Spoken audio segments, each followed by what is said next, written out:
Welcome back. Time for another episode, Closing the Wealth Gap. You know, there's a widening wealth gap between the haves and the have-nots. So which side are you on? And how do you bridge that gap? Gain greater economic control, freedom, security for yourself and your loved ones. Well, that's what this show is about, Closing the Wealth Gap, the only show with weekly workable tips, ideas, and suggestions for average income earners like you on how to regain control of your financial future. From the man who's helped millions, TYRONE French. Hey, Tyrone. Hey, Paul. How you doing today, buddy? Well, you know, anxious. Every time you come in, you start reminding me of what I haven't done. You bring me another book, you bring me another idea, and I go, oh, yeah, I didn't look at the last one here. That's a good thing, though. That's a good thing. Which I think is what today's topic is, the high cost of procrastination. We all think we're saving money, we're saving grief, we're saving anxiety. I don't want to think about this. I don't want to spend for it. And yet, what are we gaining? We know we got to do it. Right.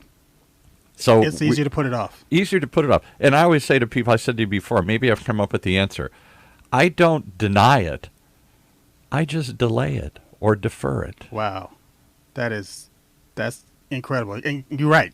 That's exactly what's going on. I don't deny that I have to do these things. I just don't want to do them today. And it's not just you. It's 95% of the population that decides to put this thing off. And you know why? Because, one, I don't understand it. And you confuse me, you lose me. I don't want to look dumb. I don't want to feel dumb. So I don't have the interest to dive into topics I don't understand easily. You want to talk about football? I don't think I really understand, but I'll talk it with you all day long because I think I know football, right? Right. So that's part of it. It's not pleasant. There's no instant reward. Talk about me buying a new car. I don't need a new car. I really don't. But I'll talk to you about it endlessly. I'll go look at a new car because that's fun. It fires the dopamine in my brain here. I get a jolt out of that. I don't get a jolly or a jolt thinking about closing the wealth gap or planning for the future. And you know what? Let's focus on that. We got to ask ourselves, why is that? And why is that? It's the advertisers that's constantly bombarding you with all this information to buy this car or buy this product. Right. But think about it. Making me feel like I need it and how great I'll feel. I love the ads today now. It immediately comes on and there's a girl riding a horse with her hair flowing in the wind. And I giggle now. I say, is that going to be toilet paper? Is that going to be a car? Is that deodorant? What's going to give me that free feeling? You know, we associate buying with making us feel good. Because why don't I feel good when I buy this stuff? And think about it, none of this stuff is taught in school. People are taught to, go out, get an education, get a high-paying job. Right. But really not thinking about how to manage that income. And so a lot of times you're not getting bombarded with information telling you to get your affairs together. You may get bombarded with information about retirement. Right. But that's 10, 20, 30 years from now. And it's always picturing the fun I'm going to have in retirement. I'm not going to be sick. I'm not going to be old. I'm not going to be penniless. It's just going to be fun. We're going to finally have fun. That was my father's view of it. After working his ass off for his whole life, he's finally going to have fun. Except by the time he got there, it wasn't so much fun. My mother had Parkinson's. He realized he didn't have enough money saved. Right. Those years weren't the fun years he had hoped for. Well, looking back at my family, my dad worked for Wonder Bread. Wonder Bread. I love Wonder Bread. 40, yeah. Right. And man, we lived off Wonder Bread, and there was a staple in our household. But watching my dad get up every morning, he drove. It took him about maybe an hour to get to work. Right. An hour back in traffic, and when he wasn't so wonderful working for Wonder Bread. But he was responsible. Yes, exactly. A lot of times, we wanted Dad to be at it. And I was in a band when I was in high school, so we wanted Dad to be at our, practices or at our performances. But a lot of times he couldn't be there, right? Because he had to work, And he ended up with a great retirement, a great pension. But at what cost? Yeah, right. At what cost? At what cost? And did he feel like he had any freedom at any point in his life here? No, he was I'm going to say forced, but he was obligated. Obligated. Right. He was obligated to do it. Right. And again, he wouldn't. He loved taking care of his family. Yeah, he's not going to bitch and moan like people of that generation did. But there's a trade-off. There's a cause and effect trade-off for doing that. And all I'm saying is today, just like building wealth, it's a decision that everybody has to come to. And thing is, some people do it early in life. Some people do it later in life, but they come to that decision, and sometimes they give up. They'll say, well, you know what? I'm past the point of no return. Well, it's too late. I feel it too. But let's go back to the key question we were talking about here. So what gets you off the dime? What gets you off the dime? What gets you to make a decision? You know you got to do it. You don't want to do it. You don't understand how to do it. You think it'll cost a bunch of money, and you don't want to put money into something that you don't get an immediate payoff for, an immediate thrill or excitement. When I buy a new coat or a new car, I feel like I got something for it, but I go buy an annuity, or I go buy insurance, or I go buy some retirement plan, I don't instantly feel like I got anything here. And yet, what you got is peace of mind. What you got is freedom. I'll tell you, what you got is control. There's an author. His name is Robert Kiyosaki. He wrote this book called Rich Dad, Poor Dad. Yeah, famous. And he'll tell you, he enjoyed writing that book, and he'll tell you that he's not a best writing author. He's a best-selling author. Yeah, it makes a big difference. Yeah, right. But he wrote this book called it's real. It's real. He talks about real things. So he wrote this book called The Cash Flow Quadrant. And all it means is that there's a quadrant of 4, meaning that... Take a piece of paper and draw one line up and one down and make 4 boxes. Make 4 boxes. And so in that first box, you put an E. The second box, down under the E, you put an S. Right next to the E, you put an I. And then under the B, you put a B. And then under the B, you put an I. Right. So the E stands for employee. The S stands for self-employed. Right. The B stands for business owner. And the I stands for investor. And what he was saying is that you have to get to a point to get to the revelation that which box do you want to be in? Which box do you want to be in? So prior to that, Rich Dad, Poor Dad broke it down based on a financial statement. So this goes back to how do you get off the dime? You have to find out where you are and what are you doing? Why are you doing this? Why are you getting up every day? Why are you... what do you want? What do you want? So that's the first thing you have to figure out. What is it that you really want? My dad wanted security of having a paycheck and having a company take care of me. Worked for Chrysler for 40 years. Started off in the assembly line, ended up as a vice president, only in America. But at the end, Chrysler didn't take care of him the way he thought. Chrysler cut back on the benefits. Chrysler wasn't the all-powerful answer to all of life's questions as it went on. And he realized he could have made more money had he done things himself. When he was a consultant at the end, after he retired, took early retirement. After 40 years, took early retirement. Wow. In his late 50s, early 60s, he made twice as much money working half as much. Let me say that again. He worked twice as much dollars. Even I stumble on it. Twice as much money, half as many hours. He would only work 6 months a year, and he ended up with twice as much money. Right. Because he didn't get benefits, didn't get some other things, but there was a lot more money in the expertise than he had acquired than Chrysler was compensating him for. So basically, he started his own business. Started his own business because he and many other auto executives back in the 80s got laid off. And then the companies realized we let all the guys with the gray hair go. We don't know what we're doing. So we brought a lot of them back as consultants to help us answer these questions. We thought it was good because we don't have to pay pensions and benefits. Right. And therefore we'll pay them more. And he already had the pensions and benefits. He just wanted the salary. He made more money in those 10 years of consulting than he did in 20 years of working for the man, working for the corporation. And think about this. He came to a realization, meaning that he had to mind his own business. Yeah. So a lot of times, if you don't have the fortitude to start your own business, then what you have to do is look at your assets and your liabilities, meaning that your asset column, and then we're getting back to financial statements, income and expense, asset and liabilities. Your asset column is actually your business. Right. And that's what you're managing. And then he ended up, so you've got the employee, the business owner. What was the S one? The S is self-employed. Self-employed. So he was kind of that. He was self-employed, right. and he had a small business, a one-man band, being a consultant. And at the end, he realized he still didn't have enough. My dad was an top-level executive for Chrysler in the 60s. I think at his most he made $4,000 a month. That was a lot of money in Back then. 1960. Right. But so his pension was based on that amount of money. Shoot, most people make more than an awful lot of people make more than $3,000 or $4,000. As you said, the starting, lowest guy in the totem pole made more than my dad did at his ultimate height. So therefore, when it came time to his pension was paltry. He was getting, I don't know, $1,000 a month or something here, plus Social Security. And it was like, this isn't enough to live on. He thought it was in 1960, but in 1990 it wasn't anymore. And so, yes, he made some more money, which allowed him to pay off the house and do some other things. But income? So he had to become a small investor, and he got pretty good at playing the stock market with he had like $100,000, and he'd play it, and he'd make about 10% return on it. And that extra $10,000 is what kept him alive. All the work he put into becoming an executive, in the end, because of inflation and the cost of living that he couldn't project, wasn't enough. And he got a pension. Less than 1 out of 10 of us are going to get pensions anymore. Imagine, me, I don't get a pension. Right. So it wasn't enough, and he found he had to learn another skill late in life to roll the dice and learn to make money passively off the money he'd already earned.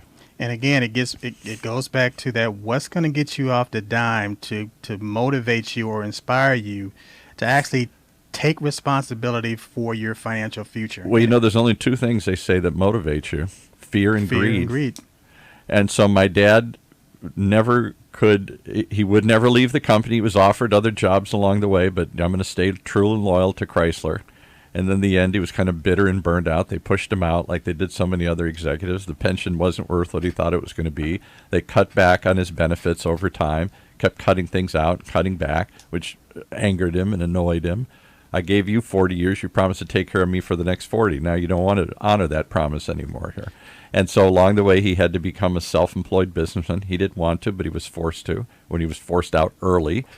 And then he had to learn to take what little money he had and invest it better to supplement what he thought would be enough to carry him. Right. So it goes back to paradigms. Because there's a huge paradigm shift. Paradox. He was stuck in a box here. And so it's not just fear and it's not just greed anymore. It's humiliation.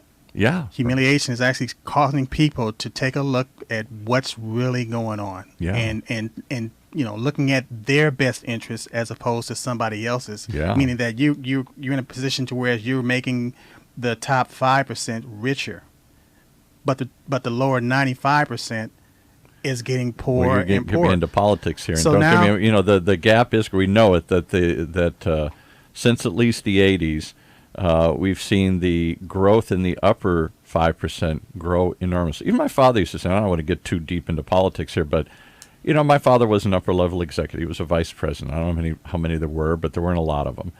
And he said, in those days there was certainly a difference between when he worked on the line when he was a kid to when he worked in the corporate headquarters. But the gap wasn't that big. There was a gap there. It was big enough, we lived in the nice part of town, not the bad part of town. But it wasn't like it is now. If it was 10 times, now it's 1,000 times, 10,000 times. That upper group has grown. The bottom group has grown a little bit, but we've done it by having two of us have to work now. My mom didn't have to work. Now two of us have to work to maintain that same lifestyle. You have to work longer. My dad, I can't retire at 60 or 62. I'm going to have to work longer, and both of us are going to have to work. And we're going to have to be smarter about whatever we have accumulated. We've got to become investors. We've got to take care of what assets we've acquired. We even created a new category. It's called the working poor. The working poor, yeah. The working poor. And so if you're content in being in that class, because one paycheck away from disaster. So when you look at a middle class right now, really the middle class in the United States, that should be the wealthy class. Yeah. And I'm not talking about rich. And it used to be the biggest class. Now I argue it's become not just the shrinking, but the smaller class. The poor, the ranks of the poor have grown. More people have been pushed into the poor or have accelerated into the wealthy. But that middle class, which we all depended upon, seems to evaporate. I'll give you an example I use all the time, and maybe this will strike home. I grew up in the Midwest, hardworking people. My dad was the first one to he never went to college, but he worked his way up out of the ghetto into the upper ranks. We literally in Detroit crossed from that 8 mile that you can go read about in Eminem's movies and stuff that differentiated where the poor were and where the suburbs were, where the working class were and the managers were. So he made that jump. The rest of his relatives didn't. They all worked in the factories until the day they died. And even then, you could still earn a middle-class wage, meaning you could own a home, send your kids to school, and maybe even have a few bucks to have a few fun, to buy a boat or something or whatever. And all it was predicated on is that you'd work hard. Might not be fun work. Working in a factory is miserable. But if you were willing to put up with it, or a mine or a mill, you could make a middle-class wage with nothing but a strong back and a will to work. Those days are gone. Those factories and mines and mills, as we know, have closed. Why? Because they've been replaced. That kind of labor, that kind of low-skilled, no-skilled labor has been replaced by robots. And so more and more, the opportunities to just get by are leaving us. So you're now having to work in working poor. You're going to have to work down and just work on minimum wage and survive day to day and have 2 or 3 jobs. I worry that too many of us, the aging population, will find us. We've got too little money, and we're going to be having to work side jobs, second jobs, when we should be not working at all. There's a line in the movie called Moneyball. Yeah. And Brad Pitt was talking to one of the coaches. He told him, adapt or die. Adapt or die. And I'm afraid a lot of us are going to die because we're not adapting. So I don't want to get into politics, but the first guy that comes in and promises he's going to make it just like it was, we all flock to them and say, please turn back the hands of time. But it's not. The number of people employed in factories, mines, and mills have been on a steady decline since the 50s, and there's no reason whatever we do, it's going to rebound. Sorry, folks. Those jobs my relatives aren't going to make $100,000 or $70,000 putting tires on cars anymore. Ain't going to happen no matter what you do. A robot's going to do that work. So, and lucky me, I'm part of the generation that's going to be the longest lived generation in history. Not one of us, but lots of us are going to live into the 90s, maybe the hundreds. What the hell are we going to do with ourselves, and how are we going to pay for it? We also, the generation going in, only 1 out of 10 of us have a pension. We got a little bit of Social Security coming. Maybe, hopefully. Is that enough to live on? We've got $50,000 in the bank and a house. Is that enough to carry us for 50 years? I don't think so. Well, again, it goes back to the times. Reading the tea leaves of the time right now, and so people have to evolve. Because that's what we're going through. We're going through a transition period right now. Very ugly, very difficult transition. But you have to take the bull by the horns today, and you have to do this by yourself. You don't have to. Again, you can really stand on the sidelines and cry, and you can moan, and you can be part of those get run over, or you can take charge and do something. Well, it used to be a time when people had a financial advisor, or they had an analyst, or they had, But today, things are changing, meaning that if you're talking about finance and you're not looking at somebody's entire picture, you're doing your client a disservice. So what people are becoming, advisors are becoming coaches now. They're becoming trainers now. I love that. We talked about that at length here. We all need a coach. I don't know if I need an advisor just trying to sell me what he wants to sell me, Exactly. but I need a coach. I need somebody in my corner to make me stronger and faster and tougher and better, and to hold me accountable and make sure I get this stuff done. Right. Because it's too important. And even a lot of the companies are adapting, like a lot of insurance companies, just like long-term care, which is very, very important for a lot of seniors. But again, because people procrastinate, because they procrastinate, they can't afford it. So now a lot of the insurance products, the life insurance products, are actually adding long-term care riders with those particular policies. Also, just like they got retirement insurance contracts now, which 20 years ago, that was unheard of. Now people are actually saving money in their life insurance policies that they can actually use to supplement their incomes. Well, we're jumping all over the place. I want to stick and close with one issue. What can we do? How do we get people to wake up? Is it fear? I've tried to give you enough fear today. How about greed? How about living a better life in the final years of your life? How about not falling prey to the same problems your neighbor's going to have? The issue, and I keep going back, the same issue, Paul, is people have to make a decision, and then what they have to do is find out where they are. You have to I know it's boring as far as looking at financial statements, but people have to look at their income and expenses, assets and liabilities. And if your expenses are higher than your income, you got a problem. You know what? We're all in some way shopaholics, and we've got to stand up and admit, I got a problem. First step in the 12-step program is, I got a problem, and you got to admit it. You have to admit it. And we got to admit it.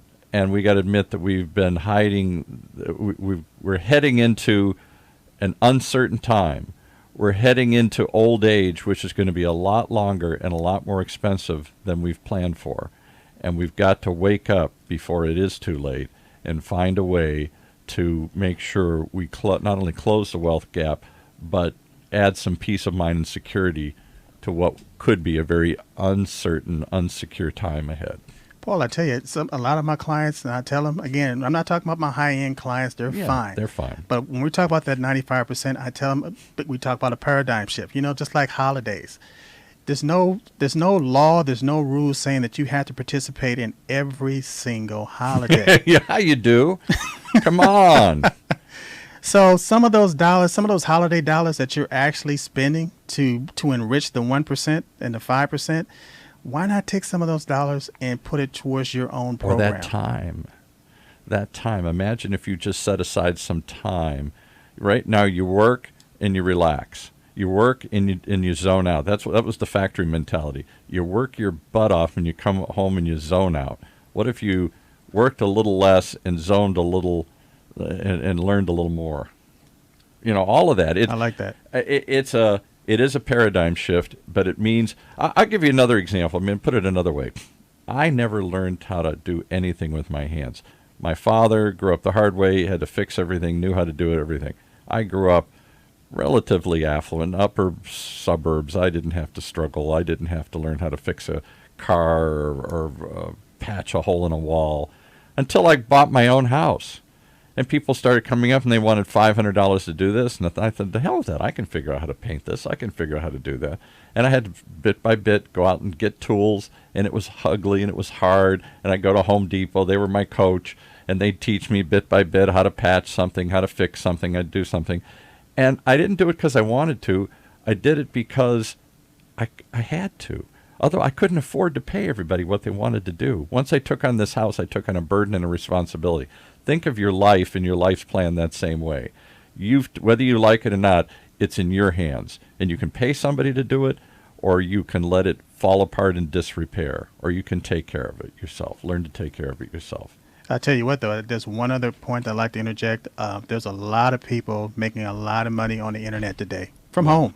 Well, that's because the opportunities are endless today to do side jobs, to make extra money, to do things, and to educate yourself. You say, I can't learn how to invest. I can't learn how to balance my income and expense. I can't learn to do these things. I don't want to. I can't. Yeah, that's a mindset. That's a mindset, and that's why they created YouTube and everything else. My daughter and son-in-law, the first thing they do is go to YouTube. There's an answer for everything there. That's why they go look for an app like yours. I tell you, I used to had a giant dictionary on my desk years ago. Right. Now it's just on my phone. Yeah. I just Google it. The world is at your fingertips. Yes. Use it. It's a dynamite resource. Yeah. Quit complaining and take action. Now, next week you're going to ask me, what did you do, Paul? I'm saying, well, this isn't for me. I'm not going to do anything. I'm too young. I'm too busy. I don't like this stuff. Well, yeah, I'm the poster child for the problem. It's me. I admit it. And we've all got to find ways to admit it and do something about it. The first step is admit it. Second step is do something about it. I hope you'll help me with both. Well, once that paradigm shift actually takes place, a lot of people are going to do what the Joneses are doing. And the Joneses are going to have financial coaches in the future. And they're going to be getting themselves together financially because nobody else is going to do it. I was ever going to have a health care. My dad and mom never exercised a day in their life. They certainly never went to a gym. I do both because I realize I don't want to end up with them sick and burdened in problems like they are. So I'm going to try and fight that off as much as possible. So there's an ordinary example of something they never did that I do on a regular basis, not because I love it, because I know I need to, and I don't want to be like them. I'm going to prepare for that future more than they did. Right. And we're also in that stage of continuing learning. Yes. If you're not going forward, Paul, you're going backwards. Well, my dad always used to say life is a parade. This is way long ago. Life is a parade. You're either going to get passed by or run over. But one way or another, you can't just stand there and stay still. Time waits for no man. All right. All of these are true, but I still don't. It's hard to get me to do something here. How do they do something if they want to contact you or learn more? Well, you're going to go to my website at TYRONEFRENCH.com, or you're going to tap my app. That's Tyrone French. Tap your app. I like that sound. That's cool. Tap your app. Can they just download the app? It's just free? It's a free download. Yeah. Okay. As long as you have a phone, it's a mobile app, and you just download it, and all of a sudden you have instant contact with me, and my system is running 24 hours a day, 7 days a week. And the team that you're building that they can access through that app of other advisors, of other experts, and the information like these shows and other things that you're collecting, it's a wealth of, it's a library, it's a network, it's an instant connection to you. All of that and more waiting there, right at the fingertip. You're listening to us. Take one more step and tap on it. Go there today. Do it right now and see what happens. Sounds good. All right. We'll be back with more. Closing the wealth gap. It's not as hard as you think. But you got to admit, you have a problem. You're falling behind. And you got to do something today. You took the first step. You listen to this. Take the second one and go learn more. And come back as we continue to give you tips and ideas and inspiration to close the wealth gap.